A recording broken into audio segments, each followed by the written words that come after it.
Hey, what's up? This is Ricardo at Parts People, and in this video, we'll outline the steps for completing a part replacement on your Dell PC.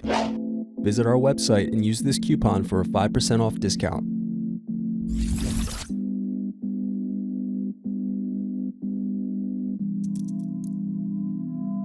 Unscrew and remove bottom base.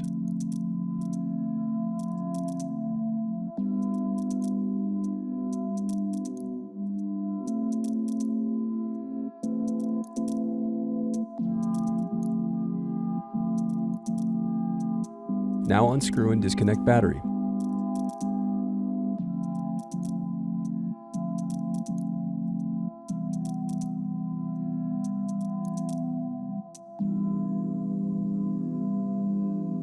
Then disconnect CMOS battery.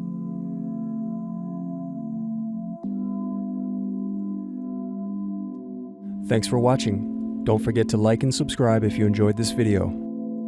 And if you need more, check out this playlist to watch other tutorials for your laptop. You can also click here to find parts for your laptop at partspeople.com.